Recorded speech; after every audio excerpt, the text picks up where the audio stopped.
여러분 인생의 마지막 죽음이라는 단어를 떠올리면 여러분 어떤 생각이 드십니까? 두렵죠, 그렇죠? 사실 여러분은 아직 젊기 때문에 이 죽음에 대해 그리 깊이 생각해 보지는 않았을 것 같아요. 그렇지만 죽음은 그리 멀리 있지 않습니다. 가깝게는 여러분의 가족, 친척 중에 누군가가 돌아가신 것을 이미 여러 번 경험해 보셨을 거예요. 그렇게 돌아가신 분과 친밀하면 친밀할수록 우리가 느끼는 죽음에 대한 안타까움과 슬픔은 더 깊어지기 마련이죠. 그렇지만 지인들, 가까운 가족의 이 죽음을 경험했다고 해서 이 나의 죽음에 대해 태어날 수 있을까요? 그것은 또 다른 문제일 것 같습니다.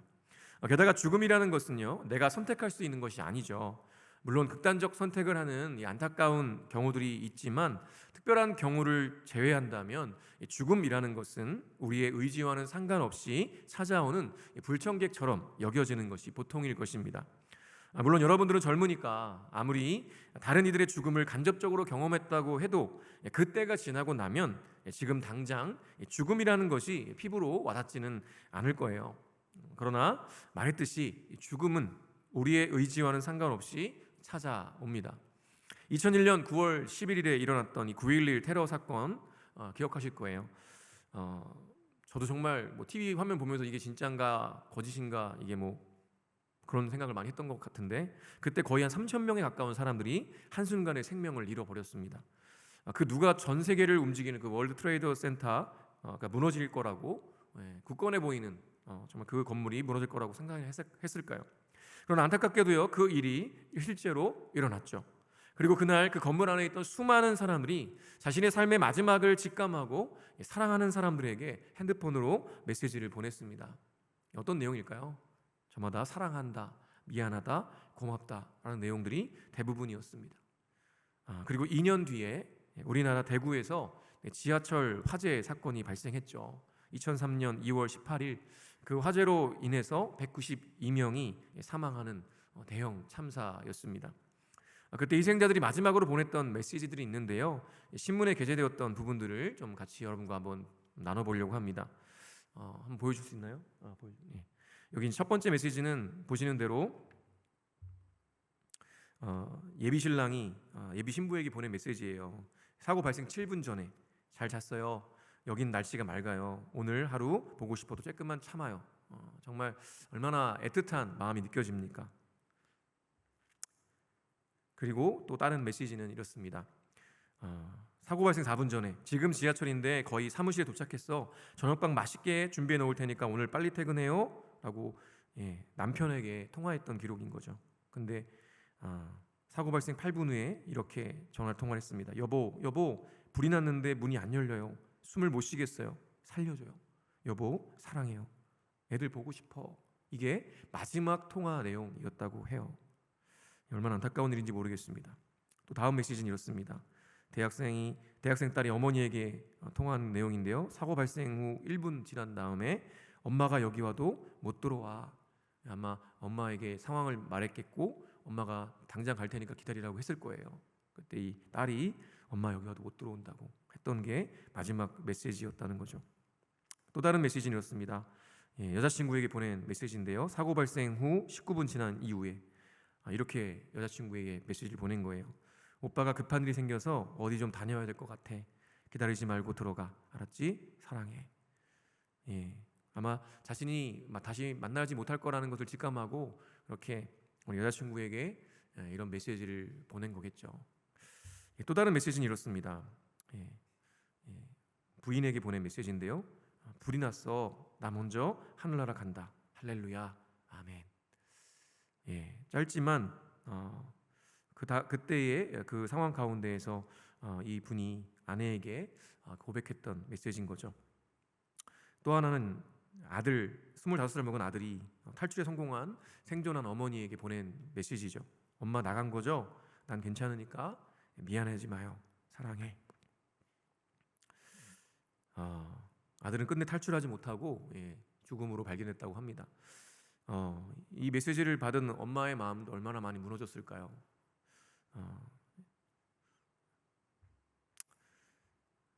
또 이런 메시지가 있어요. 아들이 어머니에게 보낸 메시지죠. 어머니 지하철에 불이나 난리예요. 뭐하노 빨리 나온나 했더니 못 나갈 것 같아요. 저 죽지 싶어요. 어머니, 우리 애들 좀 잘 키워주세요. 이렇게 엄마에게 고백하는 내용들이 나오죠. 이제 마지막으로 여보, 나 하늘나라로 먼저 올라가네. 건강하게 잘 지내. 라고 또 메시지를 보낸 분이 계십니다. 너무나 안타깝고 슬픈 순간이었습니다. 온 국민이 이런 메시지를 보면서 오열했던 기억이 저도 또 아직도 생생하게 남아있는데요. 그날 지하철에 타고 가던 모든 분들이 역시 그 순간이 마지막이 될 것이라고는 전혀 상상해보지 못했을 것이 분명하죠. 그러나 죽음은요, 그렇게 예고 없이 찾아오는 경우가 종종 있다는 것을 우리는 부인할 수가 없습니다. 그렇기 때문에 우리는요, 사실 죽음을 늘 준비하는 삶을 살아야만 하는 것입니다. 이미 오래전부터 웰빙이라는 말을 많이 사용하고 있죠. 웰빙은 육체적, 정신적 건강의 조화를 통해 행복한 삶을 추구하는 삶의 유형이나 문화를 가리키는데요. 요즘에는 웰빙도 웰빙이지만 웰다잉도 상당히 중요하게 여깁니다. 웰다잉은요, 인간으로서의 존엄성과 가치, 품위를 지키면서 삶을 마무리하는 것을 의미하는 말이죠. 건강하고 행복하게 잘 사는 것도 중요하지만 인간으로서의 존엄과 품위를 지키면서 삶을 마무리하는 것도 중요하다는 것입니다. 사실 이러한 개념들은요, 이 경제적인 안정과 여유가 좀 생기면서 그리고 의학이 발달하면서 평균 수명이 길어지고 있는 이 현대 시대에 와서 이 삶과 죽음에 대한 가치와 의미에 관심이 생겼기 때문에 일어나고 있는 현상이기도 한 것입니다. 제가 우리 청년교회 말고 또 우리 75세 이상 되시는 성도님들이 함께하는 이 조이스 공동체도 함께 섬기고 있는데요. 우리 어르신들께서 이 조이스 예배 때 가장 다루어주길 바라시는 주제가 뭐냐면 바로 죽음이에요. 이미 조기에 은퇴하게 되었는데 우리 사회는 아직 은퇴하신 시니어들이 어떻게 자신의 삶을 가치 있게 살아낼 수 있는가에 대한 준비가 안 되어 있거든요. 그리고 더불어서 어떻게 죽음을 준비해야 하는지에 대해서도 훨씬 더 준비가 안 되어 있습니다.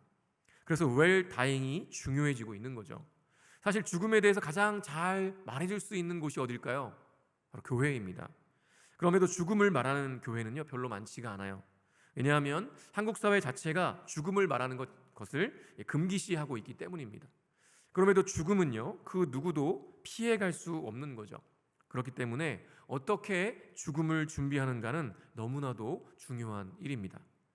여러분 혹시 유언장 써보신 분 있습니까? 한번 손 한번 들어볼까요? 나 유언장 써봤다. 이렇게 없어요? 써봤는데 안 드는 거 아니죠? 나 안 써봤다. 진짜네? 내리세요. 안 느는 줄 알았는데 진짜 다 안 써봤군요. 예, 한번 오늘 기회가 되면 오늘 소그룹 할 때 한번 써보면 좋을 것 같아요. 저는 여러 번 써봤어요. 여러 번 써봤는데 저는 쓸 때마다 펑펑 울었던 기억이 납니다. 사랑하는 이들과 헤어진다고 생각하니까 미안하고 고마운 일들만 생각나죠. 또 더 많이 사랑하고 더 많은 것들을 해주고 싶었는데 그렇게 못한 것들에 대한 정말 미안한 마음이 정말 사무치도록 몰려오더라고요. 내가 당장 죽는 게 아닌데도 불구하고 그냥 유언장을 그냥 써본다라고 생각하고 썼는데도 불구하고 그렇게 제 마음이 너무나도 아프고 또 슬프고 했던 기억이 있습니다. 처음 쓸 때만 그랬으면 괜찮은데 이게 쓸 때마다 그러더라고요. 그래서 참 이 죽음을 준비하는 게 얼마나 중요한가라는 생각들을 또 해보게 되었습니다. 그리고 제가 그런 마음이 들면서 그 후로 제가 그 사랑하는 사람들에게 정말 잘했을까요? 제가 잘했으면 이런 얘기 안 하겠죠. 잘 못했어요. 그렇지 않더라고요. 유언장을 쓸 때만 그렇지 금세 그 마음 다 잊어버리고요. 또 지지고 볶고 하며 살아가는 저의 모습을 지금도 보고 있습니다. 그럼에도 유언장을 써본 것은요, 저에게 정말 큰 유익이 되었어요. 왜냐하면 유언장을 쓰면서 제가 어떤 삶을 살아왔는지를 돌아보게 되었고요. 또 실망스럽거나 후회되는 것들도 깨닫게 되었다는 거죠. 그리고 이제 앞으로는 정말 후회가 없도록 제대로 잘 살아봐야겠다라는 결단과 다짐들을 해보게 되었기 때문입니다. 오늘 우리가 살펴보는 이 본문은요, 이 다윗 왕의 마지막 유언과도 같은 내용이죠. 참으로 파란만장했던 인생 여정을 마무리하고 자신이 이제 죽음을 앞두고 있다는 것을 예감한 다윗이 자신의 뒤를 이어 왕이 된 이 솔로몬에게 하는 마지막 권면이자 고백이자 유언인 것입니다. 인생의 마지막을 예감하고 하는 유언이라는 것은요, 그 사람의 인생에 있어서 가장 중요하게 여기는 것이 무엇인지를 나타내주는 아주 중요한 것입니다. 그리고 그 사람의 인생의 결론이라고 말해도 과언이 아닐 거예요. 그러면 다윗 왕의 유언을 한번 살펴볼 텐데요. 먼저 2절부터 4절까지 보니까 이렇게 기록합니다. 우리 다 같이 한번 읽어볼까요? 시작. 나는 이제 세상 모든 사람이 가는 길로 간다. 너는 굳세고 장부다워야 한다. 그리고 너는 주 너의 하나님의 명령을 지키고 모세의 율법에 기록된 대로 주님께서 지시하시는 길을 걷고 주님의 법률과 계명, 주님의 율례와 증거의 말씀을 지켜라. 그리하면 내가 무엇을 하든지 어디를 가든지 모든 일이 형통할 것이다. 또한 주님께서 전에 나에게 내 자손이 내 앞에서 마음과 정성을 다 기울여서 제 길을 성실하게 걸으면 이스라엘의 임금자리에 오를 사람이 너에게서 끊어지지 않을 것이다 하고 약속하신 말씀을 이루실 것이다. 아멘. 다윗이 솔로몬에게 했던 이 첫 번째 유언은요, 바로 굳세고 장부다워야 한다라는 것이었습니다. 다시 말하면요, 마음을 강하게 하고 담대하게 하라라는 것이죠. 다윗은 왜 이런 말을 했을까요? 그 의미를 온전히 이해하려면요, 우리는 다윗의 인생 전반을 살펴보아야 합니다. 왜냐하면 유언이라는 것은 그 사람의 인생의 결론과도 같기 때문인 거죠. 그래서 그 사람이 어떤 인생을 살아왔는지를 알아야 그 사람이 했던 그 마지막 유언의 메시지가 어떤 의미를 담고 있는지를 제대로 알 수가 있는 것입니다. 그러면 다윗은 어떤 인생을 살아왔기에 강하고 담대하라고, 장부다워야 한다고 이렇게 첫 유언의 메시지를 말했던 걸까요? 우리가 잘 아는 대로요, 다윗은요 정말 파란만장한 인생을 살았습니다. 겉으로 보기에는요, 이 블레셋의 골리앗이라는 거인 장군을 물맷돌로 잡아서 이스라엘을 구한 영웅이고요. 또 그 이후에도 수많은 전쟁에서 혁혁한 공을 세운 장군이었습니다. 그리고 사울 왕의 사위가 되기도 했고요. 또 결국에는 사울을 이어서 이스라엘의 두 번째 왕이 된 인물이기도 했습니다. 그러나 화려해 보이는 외면의 속을 들여다보면요, 다윗만큼 힘든 인생을 산 사람도 없다라는 생각이 들게 되죠. 어린 시절에는요, 집안의 8번째 막내 아들로 태어나서 정말 아들다운 대접도 받지 못하고 그저 밖에서 큰일을 하는 형들을 대신해서 양떼들을 돌보는 그런 목동에 불과했습니다. 그러던 어린 다윗이 아버지 심부름을 갖다가 하나님의 이름을 무시하던 골리앗을 물맷돌로 이기고 그 목을 베어서 하나님의 이름을 드높이게 됐죠. 그리고 그 아무런 사심 없이 그렇게 이스라엘의 하나님을 위해서 수많은 전쟁에 나갔고요. 가는 곳곳마다 하나님께서 이기게 하셔서 다윗은 젊은 나이였지만 구국의 영웅으로 백성들의 신뢰를 얻었습니다. 그 결과 사울 왕은요, 자신의 사위로까지 삼은 다윗을 시기하고 질투하게 되죠. 그때부터 다윗의 인생은 꼬이기 시작합니다. 자신은 최선을 다해서 하나님을 위해, 이스라엘을 위해, 또 사울 왕을 위해 전쟁에 나가서 목숨을 걸고 싸우는데 자신이 그렇게 승승장구할 때마다 사울 왕은 자신을 못 죽여서 안달인 것이죠. 결국에는 사울 왕으로부터 위협을 피해서 도망자 신세가 되어버리고 말죠. 그렇게 도망하면 사울 왕은 군사들을 보내서 다윗을 잡으려고 하는 일들이 수없이 반복되게 됩니다. 하다 안 되니까요, 적국으로 도망까지 갔어요. 그런데 그곳에서 오히려 자신이 바로 그 위대한 전쟁 영웅인 다윗이라는 정체가 발각돼서 죽을 위기에 처하니까 어떻게 합니까? 침을 질질 흘려가면서 미친 척을 하는 거죠. 그래서 그렇게 가까스로 도망쳐 나오게 됩니다. 그 이후에도 다윗은요, 자신을 계속 쫓아오는 사울 왕을 피해서 이곳저곳으로 도망을 다녀야 했습니다. 그때 다윗의 인생 가운데 정말 중요한 일이 일어나는데요, 바로 사울 왕을 죽일 기회가 2번이나 있었던 거죠. 그런데 다윗은 어떻게 합니까? 그때마다 사울 왕을 죽이지 않았어요. 그 이유는 하나님께서 기름 부어 왕으로 세우신 그 사울을 자신이 함부로 해할 수 없다는 것이었습니다. 정말 대단하지 않습니까?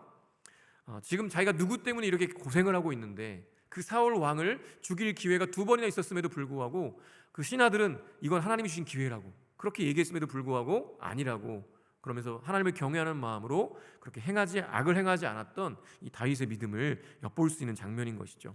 이것이 정말 그의 인생 가운데 정말 안정적이고 평화롭고 부유하게 잘 살 때였으면 그냥 그런가 보다 했을 텐데, 그의 인생 가운데 가장 힘들었던 시기에 그 힘든 원인을 제거할 수 있었음에도 불구하고 이 믿음으로 하나님을 경외하기 때문에 그 일들을 행하지 않았던 이 다윗의 대단한 믿음을 우리가 엿볼 수가 있게 되는 것이죠.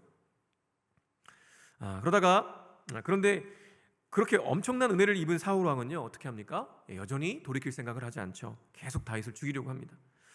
그러다가 결국 사울 왕과 그 아들들이 전쟁에서 모두 전사하게 되고요. 다윗이 온 이스라엘의 왕으로 등극하게 되는 거죠. 그러면 이제 고생 끝 행복 시작이었을까요? 안타깝게도 그렇지 않았습니다. 승승장구하던 그때 전장이 아니라 왕궁에 머물던 다윗이요, 그만 아리따운 여인이었던 밧세바를 범하게 되고요, 그녀의 남편인 우리아를 전쟁터에 내보내서 죽게 만드는 큰 죄를 저지르게 됩니다. 하나님을 경외하며 지금까지 믿음으로 잘 나아가던 다윗이 어떻게 그럴 수 있을까요?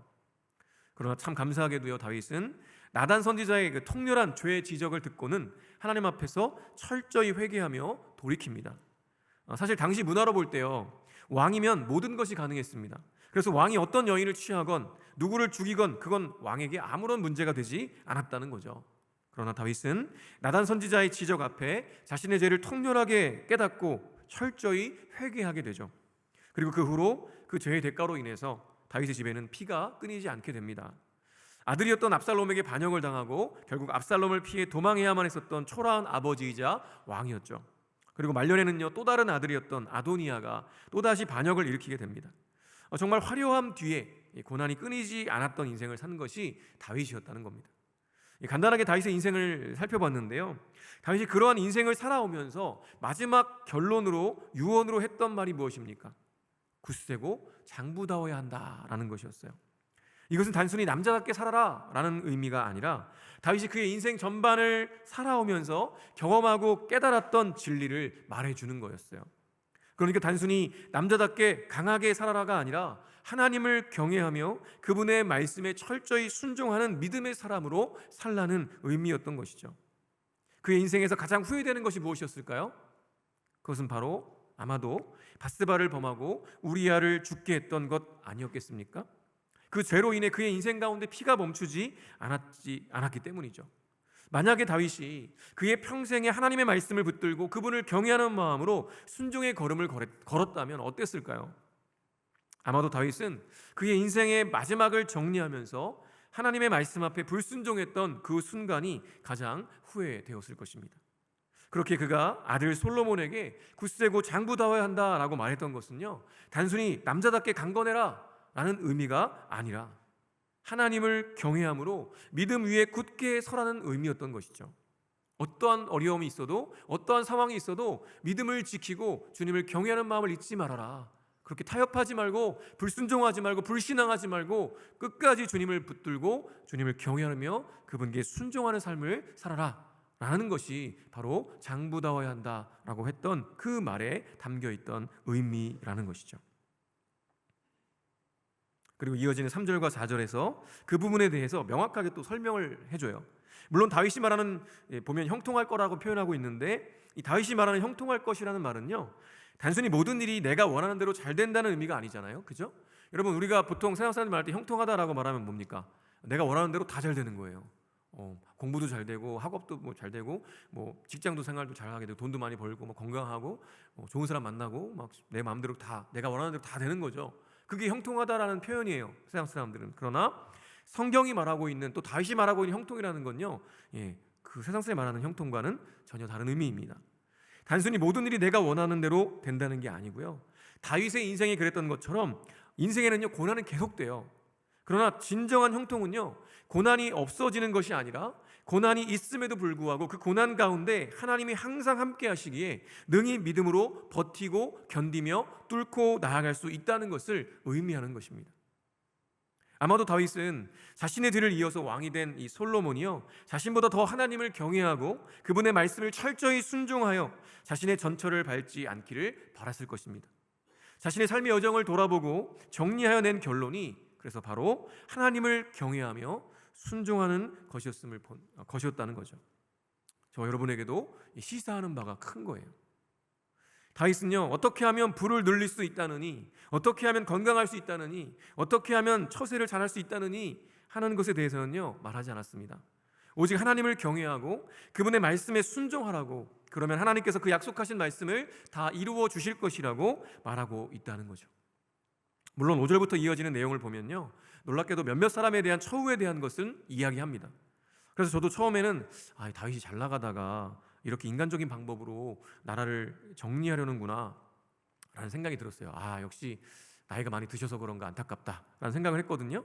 그런데 계속 읽고 묵상하다 보니까 하나님께서 다윗의 이 유언을 성경에 남기신 이유가 있다는 것을 깨닫게 되었습니다. 다윗은 총 세 부류의 사람에 대해서 유언을 남겼는데요. 바로 군대 장관 요압과 바르실레의 아들들, 그리고 마지막으로 시므이에 대한 처우였습니다. 물론 이들은요, 다윗의 입장에서 반드시 정리를 하고 넘어가야만 하는, 그래서 솔로몬의 치세가 그래야 훨씬 더 안정적일 것이라는 것은 명확해 보이는 그런 인물들이었던 거죠. 먼저 스루야의 아들 요압은요, 초기부터 다윗과 함께 하면서 군대 장관으로서 혁혁한 공을 세웠던 인물이었습니다. 그렇지만 넬의 아들 아브넬이 사울 왕의 아들이었던 이스보셋을 왕으로 추대하고 또 다윗과 전쟁을 할 때 요압의 동생인 아사엘을 이 아브넬이 죽이게 되거든요. 그런데 요압이 그런 개인적인 앙심을 품었겠죠. 복수를 하고 싶은 마음이 있었던 거예요. 그래서 이미 다윗 왕이 화친을 선언했음에도 불구하고, 그래서 평화의 시대가 왔음에도 불구하고 아브넬을 죽였습니다. 그뿐 아니라 다윗이 요압 대신에 군대 장관으로 세운 아마사를 죽이고 다시 군대 장관의 자리에 앉았던 거죠. 사실 그 당시에는 다윗이 왕권이 안정적이지 않았기 때문에 이 군대 장관이었던 이 요압의 만행을 막을 방법이 없었던 거죠. 그리고 그걸 제지할 방법이 없었던 거예요. 그래서 다윗은 그렇게 자기 중심성에 사로잡혀서 자기 마음대로 악을 행하는 요압을 처단하라고 그렇게 권면한 거죠. 그리고 두 번째가 바르실레의 아들들인데요, 그들을 선대하라고 말해요. 왜냐하면 이 바르실레가 다윗이 압살롬을 피해서 도망할 때 바로 다윗과 그 신하들을 위해서 정말 최선을 다해 섬겨줬거든요. 왜냐하면 사실 다윗과 그 신하들은 이미 이제 끈떨어진 연인과 같은 거예요. 이제 정말 죽음을 앞두고 있는 거죠. 그럼에도 불구하고 이 바르실레는 죽음을 무릅쓰고 그 다윗과 그 신하들을 돌봤다는 것입니다. 그래서 그 바르실레의 아들들을 선대하라고, 왕의 식탁에 같이 앉게 하라고 그렇게 권면하게 되는 것이죠. 그리고 마지막으로 시므이는요, 이 바르실레와는 달리 다윗이 압살롬을 피해 도망할 때 이 힘없이 쫓겨나는 다윗을 향해서 온갖 저주를 퍼부었던 사람입니다. 그런데 놀랍게도 반역이 정리되고 다윗이 예루살렘으로 복귀할 때 어떻게 했습니까? 1000명을 데리고 나와가지고 환영 인파를 데리고 와가지고 다윗 왕을 막 찬양하고 막 환영을 하는 거예요. 참 여러분, 정말 이렇게 박쥐 같은 인생이 있을까요? 정말 기회주의자 같이 그렇게 왔다 갔다 하는 그 사람 시므이를 네가 지혜롭게 처단해라 라고 권면하죠. 사실 이 세 부류의 사람들의 삶의 마지막 어땠을까요? 나중에 밝혀지지만 요압은요, 목숨을 구걸하다가 분야에 의해서 죽임을 당하게 됩니다. 비참한 인생이죠. 그리고 바르실레의 아들들은요, 유언대로 솔로몬 왕의 식탁에 앉는 영광을 누리며 살아가게 되죠. 그리고 시므이는 결국 왕의 말을 가벼이 여기다가 결국 죽임을 당하고 맙니다. 여러분, 이 세 사람의 마지막 말은 무엇이었을까요? 요압은요, 제단불을 잡고 살려달라는 거였어요. 시므이도 마찬가지 아니었겠습니까? 그리고 바르실레의 아들들은요, 다윗과 솔로몬의 선대에 감사하며 편안히 눈을 감았을 것입니다. 우리는 이 세 부류의 사람들의 삶을 보면서 생각해 봐야 하는 거죠. 과연 나는 지금 어떻게 살아왔는가? 그리고 이제 어떻게 살아가야 하는가? 여러분은 어떤 인생을 살아가고 있으신가요? 또 앞으로 어떤 인생을 살아가고 싶으신가요? 여러분의 인생의 마지막 순간에 마지막으로 어떤 말을 남기고 싶으십니까? 그것은 여러분이 오늘부터 살아갈 그 모든 삶의 순간이 결정해 줄 것입니다. 제가 존경하는 믿음의 거장들이 있으신데요, 여기서 그분들이 남기셨던 말들을 한번 살펴보려고 해요. 지난 5월 19일에 73세를 일기로 별세하신 팀 켈러 목사님 계세요. 이제 이분은 이렇게 이야기했다고 해요. 이제 저는 예수님을 배려합니다. 예수님 만나기를 더 이상 기다릴 수 없습니다. 저를 본향으로 보내주소서 라는 마지막 말을 남기고 돌아가셨다고 해요. 미국 복음주의의 대표적인 목회자이자 베스트셀러 작가로서 21세기 C.S. 루이스다라는 평가를 받았던 팀 켈러 목사님 책을 정말 많이 쓰셨거든요. 근데 이 목사님다운 마지막 말이었던 거죠. 예수님 만나기를 더 이상 기다릴 수 없어요. 저를 본향으로 보내주세요.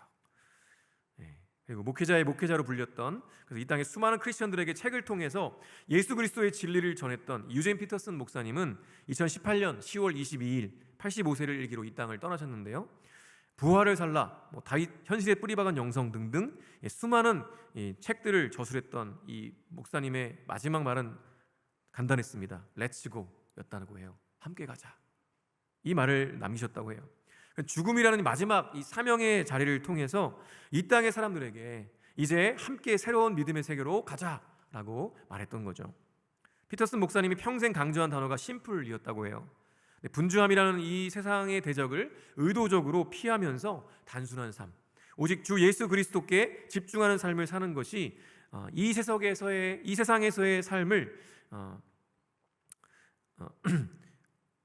영위하고 있는, 살아가고 있는 인간의 가장 중요한 목표가 되어야 한다는 그런 말이었던 거죠. 그래서 그 말씀 그대로 그는 마지막에도 간단하게, 정말 심플하게 렛츠고라고 말하고 주님께로 가셨다는 것입니다. 또 하나님의 모략, 잊혀진 제자도, 또 하나님의 음성 등등 이 시대의 고전들을 많이 이렇게 저술하신 복음주의의 지성 델라스 윌라드 박사님이 계시는데요. 이분은 2013년 5월 8일 77세로 이 땅을 떠나셨어요. 그분의 마지막은 뭐였냐면, 이분도 되게 짧았는데요. Thank you였습니다. Thank you. 감사합니다 라고 돌아가셨어요. 이 목사님은요, 정말 값싼 은혜, 공허한 성공을 추구하는 이 땅에서 예수 그리스도를 따르는 제자의 삶이 얼마나 혁명적이며 짜릿한지를, 그리고 우리는 얼마나 그 본질과 떨어져 있는지를 알려주셨던 영적 스승이셨습니다. 평생 주님을 추구하는 삶을 살았던 우리 울라드 박사님은 그렇게 하나님께 감사하면서 그렇게 본향으로 떠나셨죠. 그리고 1945년 4월 9일 나치에 의해 교수형에 처해졌던 디트리 본헤퍼 목사님은요, 이렇게 이야기했다고 합니다. 이것이 마지막이다. 그러나 나에게 있어서 새로운 삶의 시작이다 라는 말을 남기고 형장의 이슬로 사라지셨다고 합니다. 39세라는 정말 아까운 나이, 젊은 나이에 이 땅을 떠나셨지만 행동하는 신학자로서 그의 신앙과 삶, 정신은요 지금도 시퍼렇게 살아남아서 우리를 일깨우고 있으시죠. 그리고 마지막으로 2000년 4월 19일에 하나님의 품에 안기신 영락교회 한경직 목사님이 계세요. 이분은 생애 마지막을 준비하는 어느 날 목사님을 찾아오셨던 여러 후배 목사님들에게 이렇게 말씀하셨대요. 목사님들, 예수 잘 믿으세요 라고 말씀을 남기셨다고 합니다. 여러분, 우리의 인생에서요 가장 중요한 것은 뭘까요? 다윗의 유언처럼 하나님을 경외하고 그분의 말씀에 순종하는 것입니다. 여러분의 인생을 지금 열심히 살아가고 있잖아요. 지금은 이제 젊기 때문에 여러분 학업도 해야 되고, 또 자격증도 따야 되고, 또 시험도 잘 봐야 될 거고, 그리고 좋은 직장도 취업을 해야 될 거고, 또 취업하신 분들은 또 더 좋은 직장에 가시려고 해야 될 것 같아요. 할 것 같아요. 그리고 취업하신 분들은 또 이제 연애도 해야 되고, 또 결혼도 생각해야 되고, 여러 가지 또 인생의 계획들을 아마 정말 힘들다 이러면서 막 터덜터덜 그 길을 아마 걸어가고 있을 것 같아요. 그런데 만약 우리가 죽음을 생각하지 않고 그냥 그 순간순간 또 눈앞에 있는 것들을 해결하면서 그냥 여러분의 인생을 살아간다면, 그럼 여러분의 마지막 그 순간에 그럼 뭐라고 고백하고 갈 수 있을까요? 아마 후회만 남지 않을까라는 전 생각이 들어요. 여러분, 그렇게 살지 않아야 됩니다. 그렇게 살지 말라고 오늘 열왕기상의 말씀이 기록되어 있는 거예요. 여러분 인생 가운데 정말 중요한 것이 무엇인지 다윗은 어땠습니까? 그의 인생 가운데 마지막 유언은 하나님의 말씀에 순종하라는 거였어요. 하나님을 경외하라는 것이었습니다. 왜요? 그것이 그의 인생의 결론이었기 때문에 그렇다는 거죠. 그가 정말 많은 것들을 누려봤고 많은 고난을 겪어봤지만 그 수많은 인생의 역경 가운데서 그가 유일하게 마지막으로 말하고 싶었던, 남겼던 딱 한마디의 말은 뭐냐면 하나님을 경외하고 그분의 말씀에 순종하라는 것이었습니다. 그것이 우리 인생의 가장 중요한 결론이었기 때문에 그렇게 고백했다는 것이죠. 저와 여러분은 우리 인생의 마지막 한마디를 할 수 있다면 그럼 어떤 말을 하고 여러분 하나님 나라로 가겠습니까? 너무나 중요한 것이죠. 만약 여러분이 너무나 바쁘게 그냥 허겁지겁 여러분 인생을 달려가고만 있다면 다시 한번 멈춰서야 돼요. 멈춰서서 다윗처럼 돌아봐야 된다는 것이죠. 그래서 여러분 인생 가운데 꼭 유언장을 시기 때마다 한번 써봤으면 좋겠어요. 기회가 된다면 유언장을 한번 써보십시오. 내가 어떤 삶을 살아왔는지 돌아보십시오. 그리고 내가 어떤 말을 고백하고 있는지를 한번 보셔야 돼요. 근데 내 안에 고백하는데 하나님 이야기 하나도 생각이 안 나고 그냥 다른 것만 쭉 기억나고 그냥 후회되는 일만 있고, 그럼 얼마나 안타까운 인생이에요. 그러나 우리가 마지막 날 우리가 유언장을 쓰든 유언의 메시지를 남길 때 정말 우리 인생의 결론 되시는 우리 주 예수 그리스도, 그분을 떠올리며 그분을 정말 경외하고 그분과 함께 동행하는 삶을 살아라라는 믿음의 고백을 남길 수 있다면 얼마나 행복한 인생이 되겠습니까? 여러분, 이제 우리 함께 찬양하며 나아갈 텐데요. 우리가 내 구주 예수를 더욱 사랑, 우리 찬송가잖아요. 제가 참 좋아하는 찬송가인데 이 찬양을 고백할 때마다 되게 숙연해지는 것 같아요. 3절 보니까 이 세상 떠날 때 찬양하고 숨질 때 하는 말 이것일세, 다만 내 비는 말 내 구주 예수를 더욱 사랑 더욱 사랑. 저는 이 찬양의 고백을 드릴 때마다 참 이렇게 울컥하는 감정들을 느낍니다. 내 평생에 이 세상을 막 정말 힘들게 막 열심히 살아가는데 열심히 살아가는 궁극적인 목적이 무엇인가를 떠올려 보니까 딱 하나더라고요. 우리 주님 때문에 살아가는 거죠. 주님을 기쁘시게 해드리고 싶어서, 정말 주님을 사랑하기 때문에, 나를 먼저 사랑하신 그분 때문에 내가 이 세상을 이렇게 열심히 살아가고 있구나라는 것들 다시 한번 깨닫게 되더라고요. 여러분, 우리도 이 찬양을 고백하면서 여러분의 인생, 열심히 지금 달려가고 있을 그 여러분의 인생을 다시 한번 돌아보셨으면 좋겠어요. 우리 주님께서 여러분에게 뭐라고 말씀하실지 여러분 들으시면서 우리 함께 좀 찬양했으면 좋겠습니다. 함께 찬양합니다. 내 구주 예수를, 내 구주 예수를 더욱 사랑,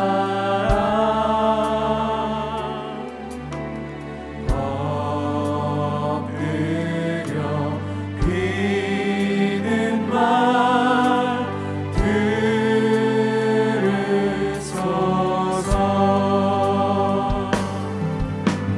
내 진정 소원이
우리 주님께서 여러분을 사랑하셔서 이 땅 가운데 오셨고 자신의 생명을 내어 주셨습니다. 그리고 저와 여러분이 2000년을 지난 이 시대를 살아가는 저와 여러분에게 성령으로 오셔서 여러분과 동행하고 계세요. 그럼 우리 주님께서 우리의 생의 마지막 날 상상해 볼 때, 생의 마지막 날 우리가 고백하는 그 말 한마디, 그 한마디 말, 어떤 말을 듣고 싶으실까요? 오늘 이 시간 다윗은 그의 전 인생을 통틀어서 한마디 했는데요, 정말 주님이 기뻐하셨을 것 같아요. 여호와 하나님을 경외하고 그분의 말씀을 순종하여 지키라고 하는 그 유언의 메시지가 솔로몬에게 들려질 때 우리 하나님께서 얼마나 기쁘셨을까라는 생각을 해보게 됩니다. 여러분, 그렇게 고백할 수 있었던 이유가 뭐겠습니까? 다윗의 인생 가운데 비록 고난도 많았고 또 영광도 많았지만, 그럼에도 불구하고 또 죄도 많았지만, 정말 밧세바를 범하고 우리엘을 죽인 말도 안 되는 일도 저질렀지만, 그럼에도 불구하고 그가 다시 돌이키고 또 돌이키고 또 돌이키면서 그렇게 하나님 앞에 나왔기 때문인 거죠. 그렇게 하나님을 경외하는 마음으로 그의 인생을 살았기 때문에 마지막 순간에도 그는 하나님을 경외하라고, 하나님 말씀대로 살라고 그렇게 유언할 수 있었던 것입니다. 여러분, 그런데 요압은 어땠습니까? 시므이는 어땠습니까? 그들의 인생 가운데 그렇게 자기 중심성을 가지고 그렇게 자기 마음대로 살았던 그의 인생들의 결국은 얼마나 허무했는지 몰라요. 그 화려했던 군대 장관으로 살았던 요압, 제단불 잡고 나 살려달라고, 더 살고 싶다고 그렇게 말하고 있는 그 비참한 모습을 한번 떠올려 보십시오. 그게 그의 마지막 말이었어요. 시므이는 어땠을까요? 내가 일부러 그런 게 아니에요, 변명하다가 그렇게 죽임을 당하지 않았겠습니까? 여러분의 인생은 어떻습니까? 여러분 지금 무엇을 위해서 달려가고 있습니까? 무엇을 위해서 그렇게 치열하게 살아가고 계세요? 그 공부, 학업, 자격증, 그 직장, 그 사업, 연애와 결혼, 좋은 집, 좋은 차, 해외여행 다니는 거, 맛있는 거 먹는 거, 그 모든 것들을 여러분 왜 그렇게 열심히 추구하고 살아가고 있습니까? 오늘 주님께서 물어보시는 거예요. 여러분의 인생의 마지막에 정말 주님을 경외하는 마음으로 그렇게 고백할 수 있으려면요, 지금 우리의 삶을 잘 살아가야 한다는 것이죠. 오늘 이 순간부터, 지금까지 어떻게 살았는지 모르겠지만 돌이켜서 오늘 이 순간부터 하나님, 제가 정말 다윗처럼 믿음으로 주님을 경외하는 마음으로 그렇게 순종하며 살기 원합니다. 그저 내 인생에서 돈 많이 벌고 그냥 적당히 그렇게 잘 살아가는 인생 되는 건 아니라, 그냥 그렇게 신앙생활 하면서 만족하는 그런 인생 말고, 정말 하나님의 나라를 위해, 정말 주님의 그 마음을 시원케 해드리기 위해서 내 삶을 들여 헌신하고 섬기는 삶, 그렇게 하나님께 쓰임받는 믿음의 삶, 그 인생 살기 원합니다. 그래서 마지막 날, 나를 주님이 부르시는 그날, 주님, 내가 정말 주님 내 인생 가운데 내 믿음을 지키며 여기까지 왔습니다. 주님, 나를 사랑하시는 주님 때문에 내가 여기까지 왔습니다. 주님, 내가 주님을 사랑합니다. 주님, 나의 인생을 받아 주시옵소서. 주님, 나를 주님 본향으로 나를 인도해 주시옵소서 라고 고백할 수 있어야 되지 않겠습니까? 오늘 이 시간 기도할 때, 하나님, 나의 마음 가운데 있던 주님 아닌 다른 것들을 섬기며 추구했던 것들, 치열하게 살았던 그 모든 것들, 하나님 다시 한번 돌아보게 해주십시오. 하나님, 그런 것들을 이루는 건 너무나 중요하지만 그것보다 더 중요하신 우리 주님 예수 그리스도, 우리 주님을 먼저 바라보고 주님을 경외하는 마음으로 살게 도와달라고 우리 간절한 마음으로 주님의 이름 한번 외치고 기도하며 나가겠습니다.